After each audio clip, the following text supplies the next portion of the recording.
So, ayan guys. Maupay nagabiha kapwa ko mga waray nun. So, ayan. Meron uli ako dito. Tatlong ori ng tela. Ito ay tela ng customer. So, guys, ito siya. So, i-flex ko lang yung pagkakaiba ng mga tela. So, sariling tela ng customer, tahi namin. So, labor lang kami. So, ayan guys. Ito, pang Wednesday.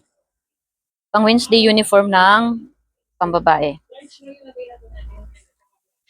So, ito guys, imitation. So, kung titingnan nyo sa malayo, parang original, no?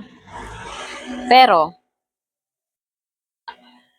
ang texture niya is, alam mo yung sa payong, yung texture niya sa loob, madulas na, para talaga siyang payong. Yan siya guys. So, sa tingin ko, hindi siya nag-observe ng pawis. So, mainit siya. So, tela ng customer siya.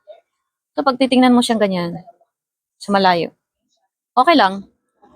Pero sa texture niya, ayun nga, sabi ko nga ay nahahawig sa payong. So, ayan guys, pang Wednesday na uniform ng teacher sa pangbabae. So, dito naman tayo sa isa.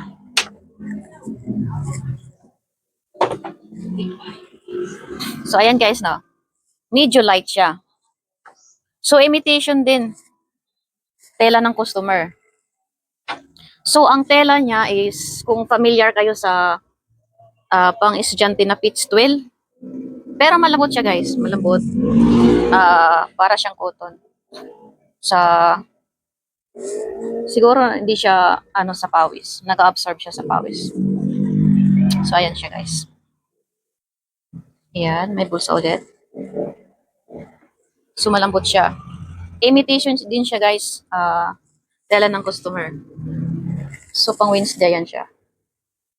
Light siya, wala siyang shade. So, plain siya na tela. Wala siyang katulad nito na mayroon siyang shade na stripe na pino. So, ito wala. Plain lang siya. So, ito guys, imitation. Tela ng customer din. So, ito tayo sa isa lang. So, ito naman ay sa tingin nyo, so, Peredo. Original siya, guys.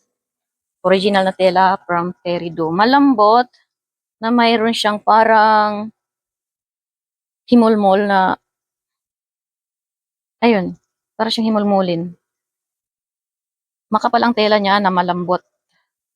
So, maganda din sa balat, syempre. Dahil sa malambot siya. Kaya na, bagsak. Bagsak siya dito sa cutting. Kasi nga malambot ang tela. So, ayan siya guys. Pang Wednesday. Tela din ng customer guys. Kami lang tumahi. Ayan siya. So, ayan guys. Sa mga gustong magpatahi ulit, or online, message nyo lang ako sa aking page. Dito sa aking page. Sarina's Tailoring. So, ayan lang. Ang differentiate ng tela. So, ito ang original guys na tela. Sa Peridou. So, ayan siya. Maganda siya. Malambot. Sa shade lang niya is parang may kunting bulak-bulak. Ganun. Na parang himulmul siya. Pero hindi siya himulmul guys. Sa tela lang niya. At texture ng tela niya. So, dito guys. Hindi siya himulmulin. Yung isa, yung sinasabi ko sa inyo, parang payong. Hindi siya himulmulin kasi madulas siya eh. Kaya lang, sa mainit siya sa katawan. Dahil nga parang payong nga yung texture. Ayan, madali siyang planchahin. So, isang pasada mo lang, mayroon na agad makikita. Ayan, itong guhit na to. Mabilis siya maplansya. Hindi siya gusutin. Sa texture lang niya is mainit. Yun. Ito naman, Peridou. Shout out, Peridou. Tela. So, ayan lang guys. Maraming salamat. Dito lang sa Sarina's Tailoring. Message nyo lang ako. Bye-bye!